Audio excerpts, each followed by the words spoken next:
And welcome to another episode of Heal Thyself Benefits of Holistic Living. I'm Mia Saenz, your host, and in this segment with me is Temple Hayes. Now, Temple has a really rich background. I was reading about her being a is it a Unitarian minister?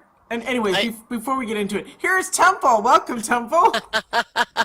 Thank you, Mia, and it's a pleasure to be on your show today. And Thank thank you you. for having me. And I love reading about all the great work that you're doing. So, Thank you. Thank way to you. go, That's way awesome. to Thank you, go. honey.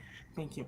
So I'm going to let you do a little bit about your background. There's so much about you because what I noticed and what I love is that you're based in not just the divine, but you're based in God. And so Oh. that's really important to me. So it's wonderful to have you. Will you share with us your journey that took you to the point right now? And then we're going to talk about your new book, When Did I Die? So, or Mm, when did you die? absolutely. I got to get the title right.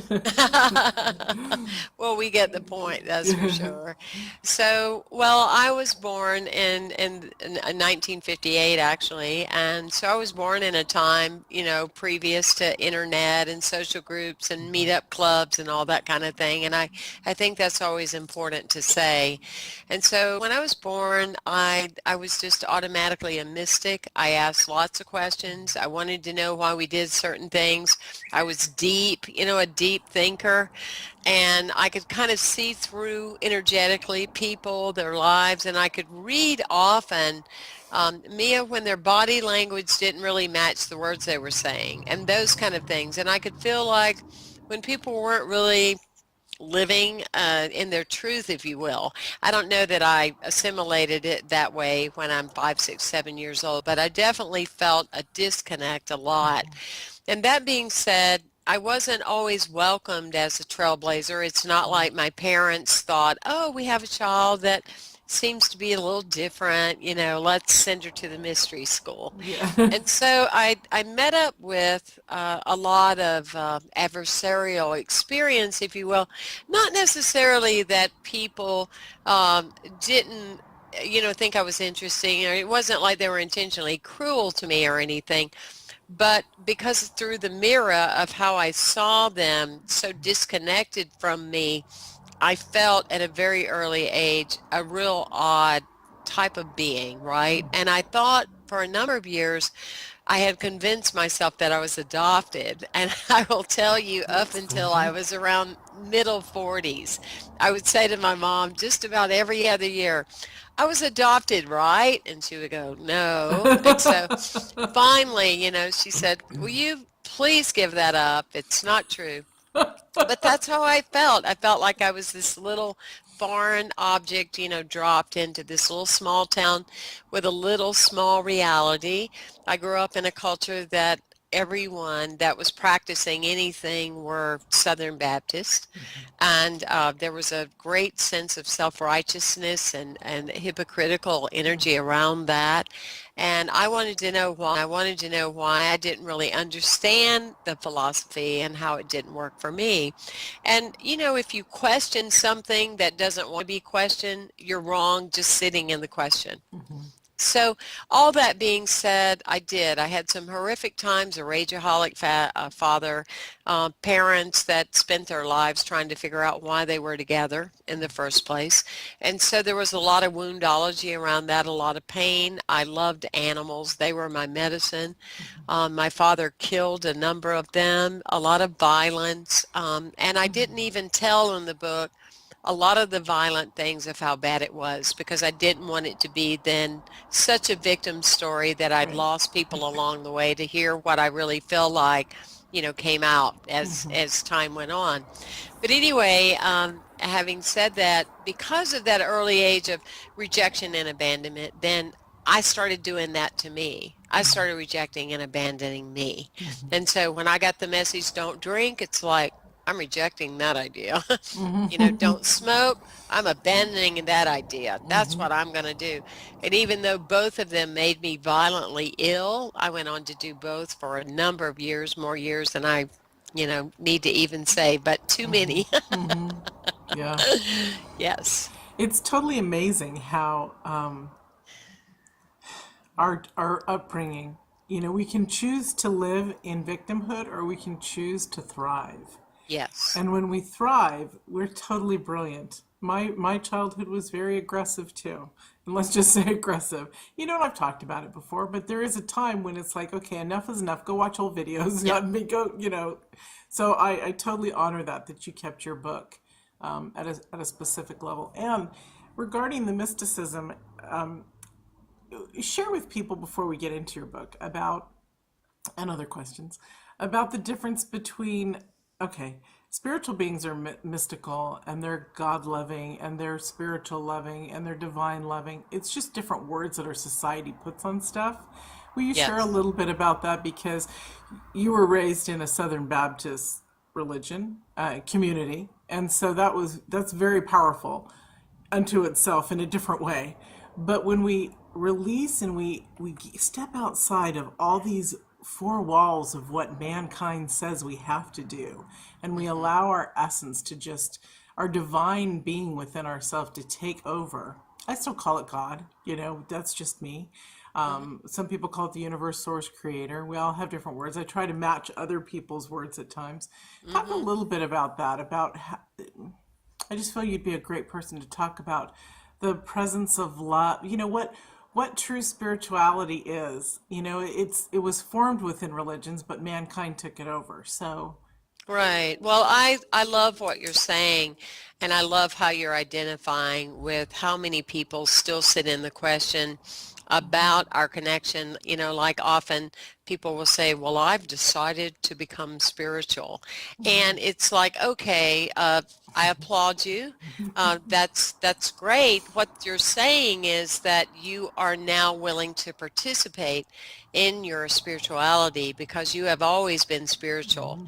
Otherwise, your very essence, you wouldn't be here. right, exactly.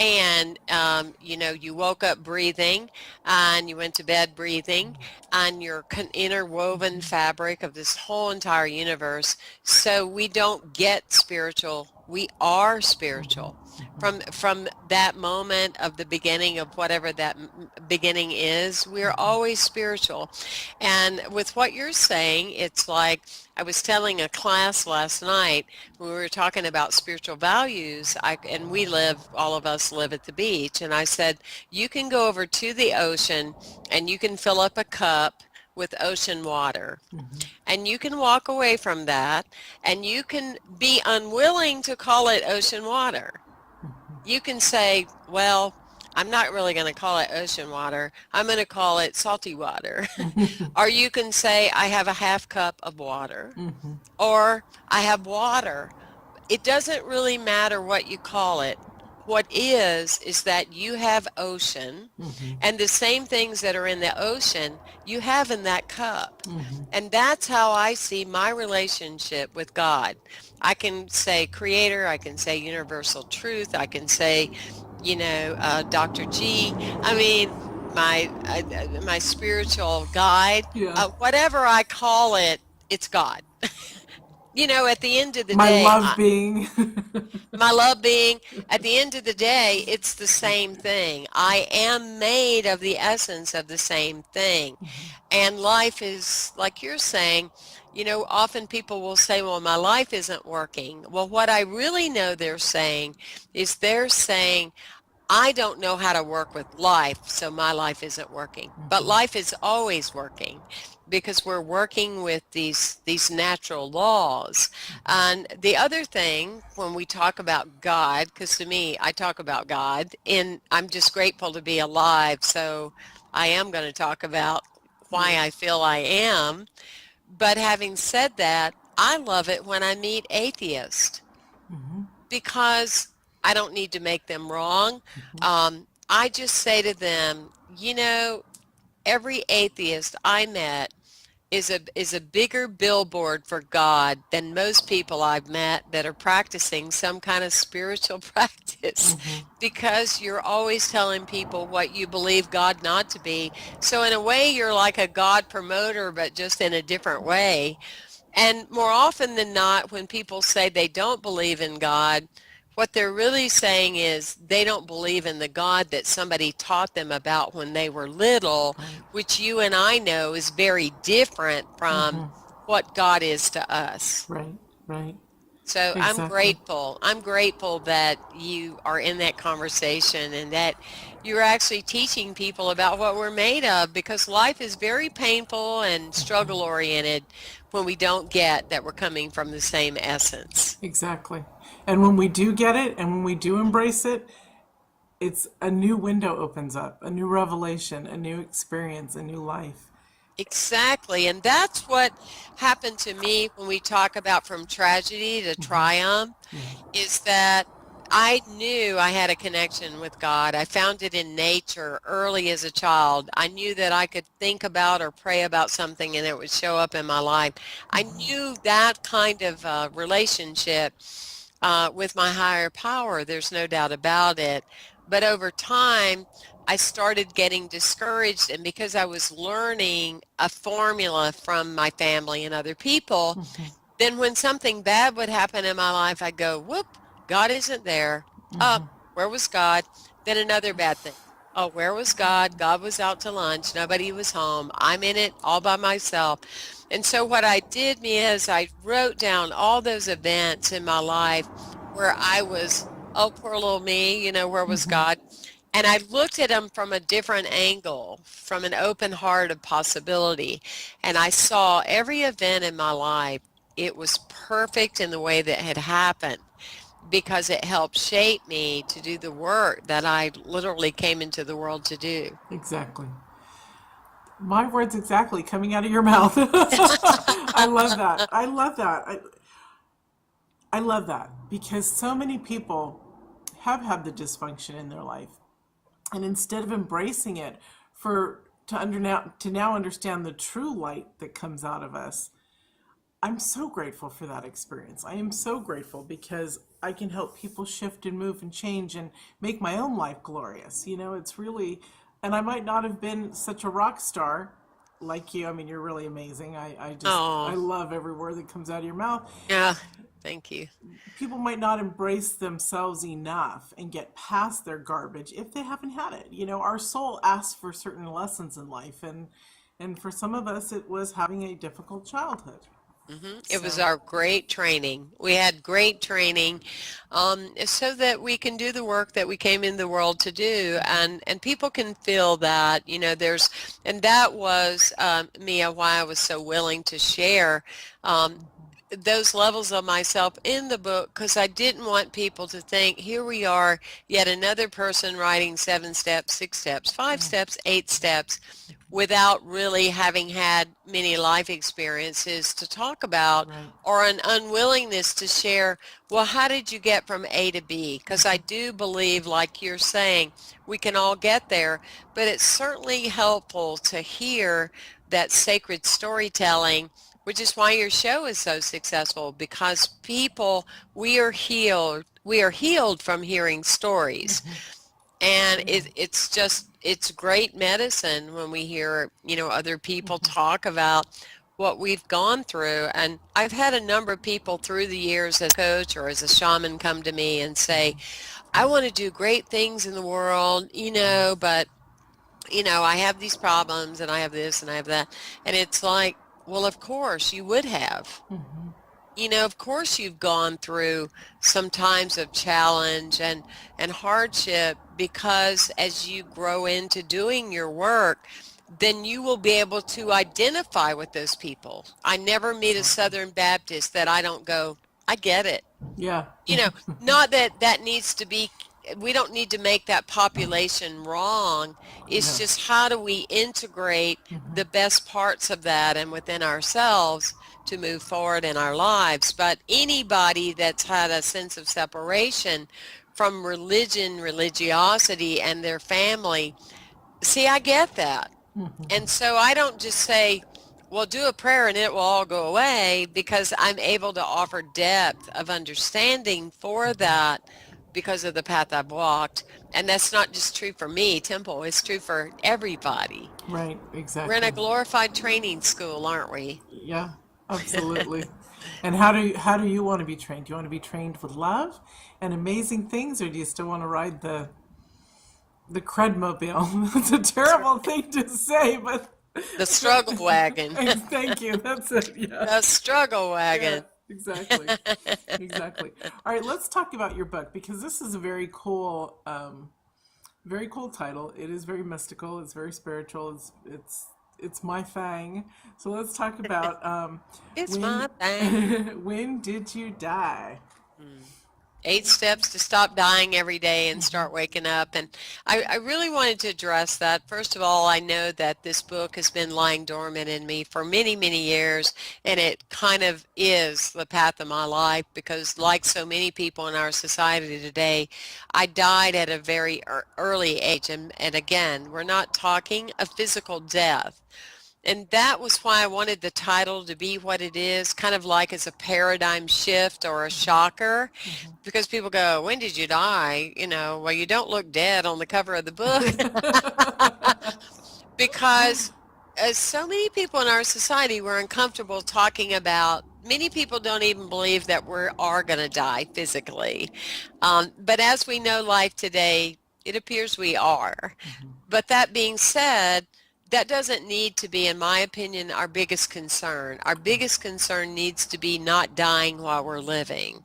And I'm talking energetically. I'm talking about the person that, someone told them they talk too much and they then became a very passive person. I'm talking about the woman that has allowed herself time and time again to be abused and not take a stand and a sense of empowerment for her life, or people that get a paycheck or some kind of 30-year pin and think that that's some kind of glorified payoff for just being like a robot of going somewhere every day you don't want to be with people that you don't really resonate with and call that a life. Right. It's or a marriage, and those kind of things that come with that, because we're not true to ourselves and to other people around. So energetically, we can die a little or we can die a lot.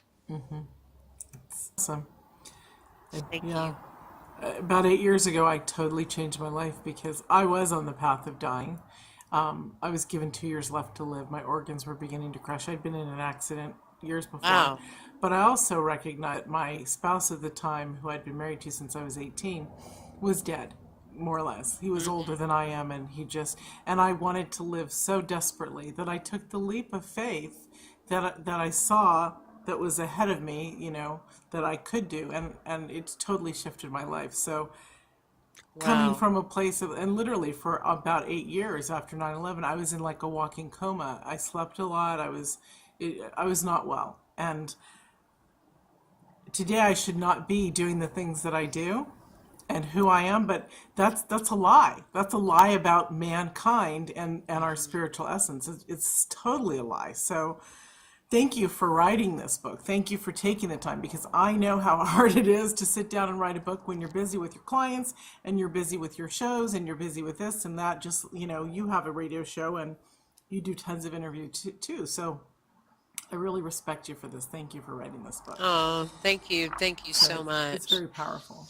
Well, it's very discerning when I meet so many young people that are old, and or so many people that are just 30, 40, 50 years old that what you hear from them so much, they have two mantras often, either I'm so busy, I'm so busy, I'm so busy. I mean, people sometimes they'll contact me and go, "Oh, please forgive me for contacting you because I know you're so busy." And I go, "Don't you put that on me." That's become this self-glorified martyrdom. I'm so busy, I'm so busy. Well, who isn't? Right. I mean, if you're really living, moving, And breathing, and loving, yeah, wanting exactly. to be a difference maker, and there's Yeah. so many choices of everything you go to do. We went from, 3 TV stations in my lifetime to what, 3,000 and more. Yeah. So of course we have lots to get involved with. And the other one that is even more concerning is I'm so tired. I'm so tired. I remember that one Really? years ago. But you know what? People who say that, they really They're not alive because they're Mm-mm. really on death's door. I They remember have saying that died. all the Yeah. time. It was took effort to do everything in life. And Hmm. now it doesn't. Now it's just like woohoo, it flows. And I'd rather live the woohoo that the excitement than how I lived before. And I forgot about that until you said that. I forgot that I used to say that all the time. And physically, it was painful. Life was physically painful, but it's a choice. It, Yes. it totally is a choice. Let's get into some questions because people will be like, we want to hear more about her book, Mia. You So, and I could talk all day and then the yes. next day. And these are sort of more, they're interviews, but they're also like talk shows because, Sure.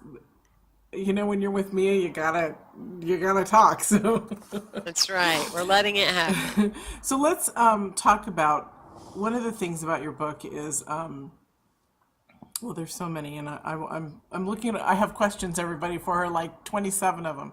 So, and I can't pull the first one out first, but I will. How would you describe your book in a few lines? Just simplistically. I know you did, but a little bit deeper. I like the deep stuff. Okay. So I would say, first of all, it doesn't matter where you are in your life right now or from where you've come from, triumphant or tragedy, you will benefit from the concepts in the book because a lot of the steps regarding deep stuff is I'm not just addressing things on the surface level. For example, fear. There's so many books that talk about feel the fear and do it anyway. The opposite of fear is love. And those cliches, there's some absolute truth about, each and every statement we tell ourselves. But I, like you, Mia, love to do the deep stuff. And so I've actually given exercises that are like ancient exercises from Celtic shamanism that if people would be willing to spend an hour total over a month in their lives, they can transcend the same kind of recognizable fear that keeps stopping them in their tracks. So there's deep exercises and it's like let's get real because I like to say the greatest spirituality we have to offer today is bringing back the deadness of common sense. And so one of the things is that we want to recognize and realize that because we are spiritual beings and we are created we didn't create ourselves, we co-create our lives. But having said that, if we weren't supposed to have feelings, we wouldn't have been created to have them. Our issue is not that we have feelings.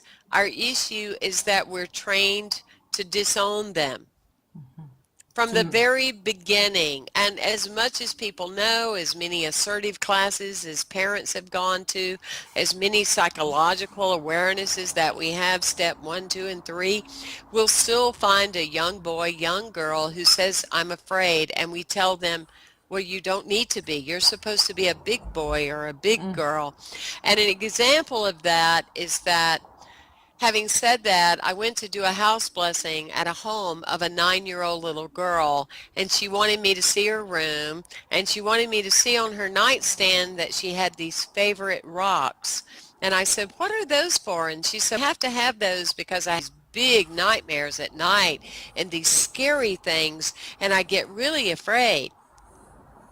And I said, you do? And she said, yeah, they're big and they're coming at me.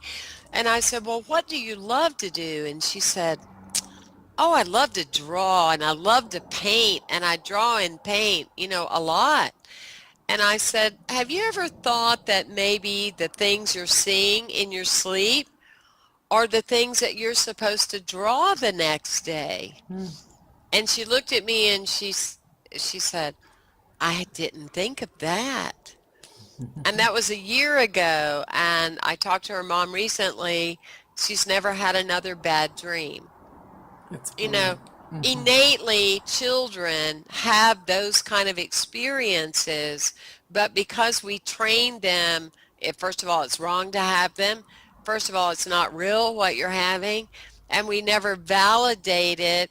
then we raise yet another child that becomes disassociated from who they are, and they go through life wondering why they didn't have enough courage to talk to the boss, the husband, the Yeah. partner, and face life because they go, oh, I'm having feelings and I don't need to own them because they're going to get me in trouble, you know? I love you talking about this because it really is the most important thing when we deny our feelings, and you're right, we're taught from birth to suppress things, or if you don't know what to say, then don't say it until you do. All these kind of things, or don't. Yes. Our generation, it was like, I'm a little bit younger than you, not much, but the whole thing about only speak when you're spoken to. You're to Mm-hmm. be seen and not heard. I mean, what the heck is that kind of stuff? Right. I never put that stuff on my children, and thank goodness, because they wouldn't be able to stand up for themselves. And it took me years and years and years, and I still think about it. Those standing outside the bathroom door trying to talk to either my mom or my dad, and hearing, don't say anything unless you absolutely know what you're saying. And sometimes little kids, they get really nervous because of that, and so they stammer and they stutter, and and the thought doesn't come out clearly because you want to share with somebody you love, but you're afraid. Exactly. That's such a, and we take that up into adulthood. It's It, crazy. it, it is. And when you think of the insanity, here are parents telling their children, better to be seen than heard, and you're not heard and you don't deserve to be heard. And then they take them to Sunday school and they're learning to pray. And then people wonder why that particular person grows up to believe that their prayers aren't heard and they're never going to happen and their dreams are never going to come true. It's just this vicious cycle that goes on, and the intention of shows like yours and books like mine is that hopefully and knowingly a few people along the way will go, wow, it's time to stop the madness. I mean, really, how's this been how's this been working so far? Let's learn to go in a different door, or otherwise we're going to get the same results. We're going to wind up with a lot of adults that, rather than being childlike, which keeps us young, we're going to be rageaholic, childish people, which is what we seem to have a surplus of. Very, very much so. Yeah, Hmm. a lot more emotional intelligence needs to be developed. Yes, no doubt and about it. and it takes time, and it takes love, and it takes patience, and it takes wanting to do it. So. Absolutely. Wanting to do it, that's a key. And you had said that if one person got something out of it, that's how I think about these shows that I do. Is if each person that sees it gets one thing, at least one, and I know they get more, at least one thing from one of the speakers that are represented in the show, that's a blessing in itself. That is such Absolutely. a blessing. And I used to do my radio show with, if one person got one thing out of the show, I was happy. And then you Yes. find out that more than one gets a lot out of it, and it's thrilling. So I'm grateful you brought that up.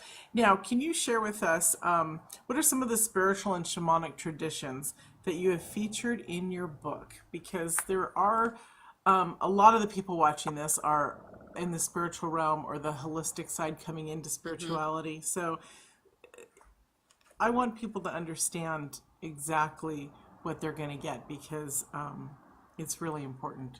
It's beautiful Hmm. stuff. So.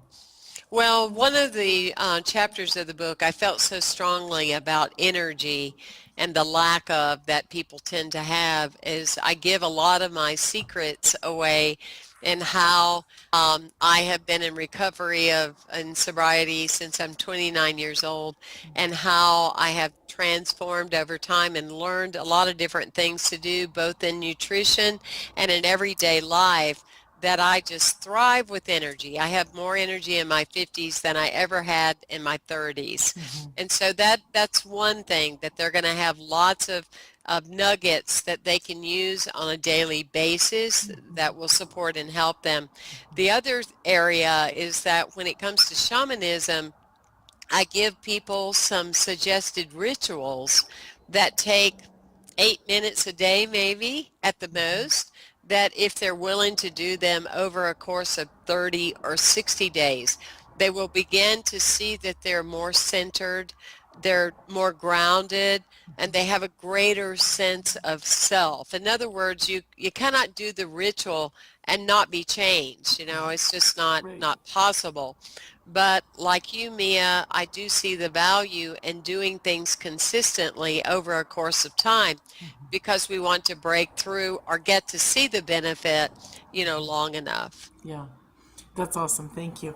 We are out of time, but these go so fast when How did there's that happen? when there's somebody exciting. They're all exciting, but they go so fast.